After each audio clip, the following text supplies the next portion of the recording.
En este video veremos funciones polinómicas. Estudiaremos el comportamiento que tiene una función polinómica analizando o a partir del análisis de su gráfico.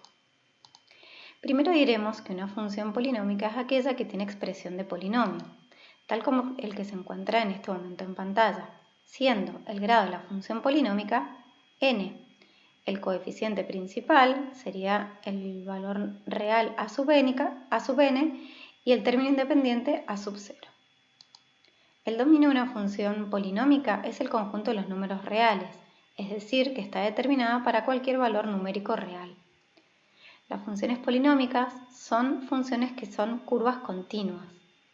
Por ejemplo, el ejemplo de esa función polinómica, que es de grado 3, su término independiente es 1. En este video nosotros analizaremos su ordenada al origen, los ceros o raíces y el grado de multiplicidad de cada una de las raíces, también qué indica el grado de multiplicidad, y analizaremos el conjunto de positividad y negatividad que determinan las raíces en una función polinómica.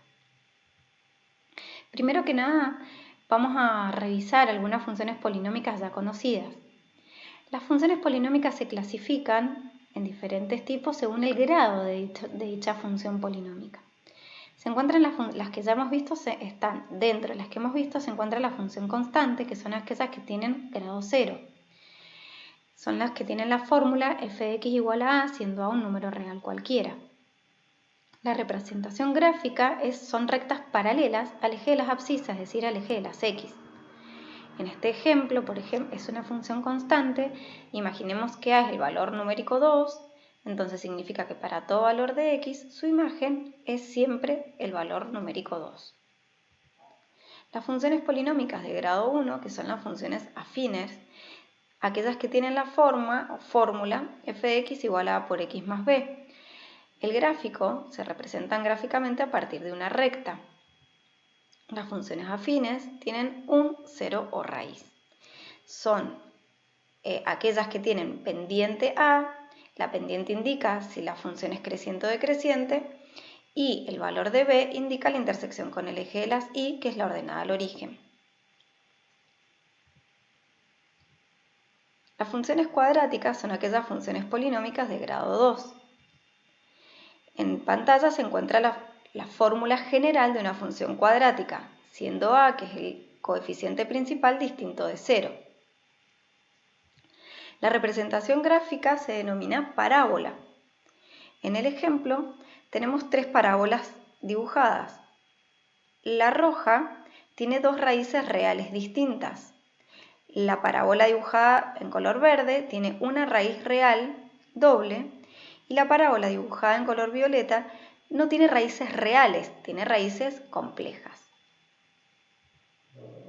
El comportamiento del gráfico de una función polinómica está dado por ciertos detalles.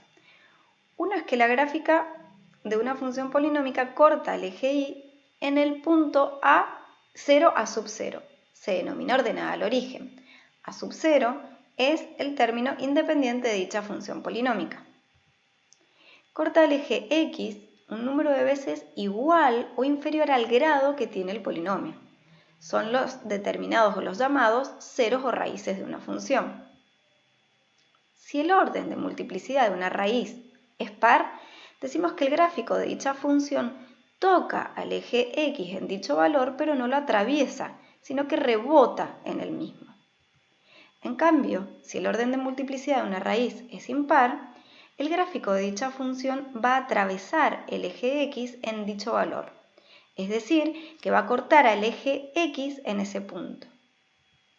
Una vez que hemos determinado los ceros o raíces, es posible analizar los conjuntos de positividad y negatividad de la función polinómica.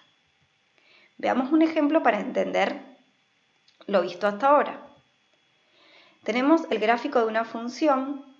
Su fórmula, la fórmula que lo define, es un polinomio de grado 3, cuyo coeficiente principal es 1, su término independiente es 0. La ordenada al origen de esta función es el punto 0, 0, siendo el término independiente 0. Recordemos que decimos que la ordenada al origen es el punto de intersección con el eje de las y es el punto 0 a sub 0. Para este ejemplo, los ceros o raíces serían -2, 0 y 1. Podemos decir que todas tienen orden de multiplicidad impar. ¿Por qué lo sabemos? Porque el gráfico de la función atraviesa en cada uno de esos ceros o raíces, es decir, que corta al eje X en -2, en 0 y en 2. Si además podemos factorizar dicha función polinómica, encontramos que tiene 3 ceros o raíces, justamente igualando cada una de estas partes a 0, encontramos que sus ceros o raíces son 0, 2 y -2. El conjunto de positividad de dicha función es el intervalo de -2 a 0, unión de 2 a más infinito. Y su conjunto de negatividad está determinado por los intervalos desde menos infinito hasta -2, unión de 0 a 2. Recordemos que para determinar los ceros o raíces debemos factorizar dicho polinomio y luego igualarlo a 0. El ejemplo 2 que veremos es también una función polinómica de grado 3, su coeficiente principal es 1 y su término independiente es 2. La ordenada al origen de dicha función, que es la intersección con el eje de las y, es el punto 0, 2, siendo el término independiente 2. Los ceros o raíces están dados. -2 es la primera raíz, es de multiplicidad impar, dado que lo atraviesa, es decir, que pasa de ser de negativa a positiva, corta el eje de las X en -2. El otro cero o raíz es el valor 1 y es de multiplicidad par. ¿Cómo nos damos cuenta? Porque rebota, es decir, que lo toca al eje de las X pero no lo atraviesa. Pasa a ser de positiva y sigue siendo positiva la función. Si factorizamos dicha función polinómica, nos queda factorizada como el producto de x menos 1 al cuadrado por x más 2. Entonces las raíces son 1 de orden par y -2 de orden impar, es decir, 1 es de orden doble y -2 es de orden simple. El conjunto de positividad está dado por la unión de los intervalos de -2 a 1, unión de 1 a más infinito. Y el conjunto de negatividad está dado desde menos infinito hasta -2. En el próximo video veremos cómo realizamos el gráfico aproximado de una función polinómica siguiendo algunos pasos. El primer paso que hay que hacer para poder graficarla es factorizar a la función polinómica, encontrar sus raíces y la multiplicidad de cada una.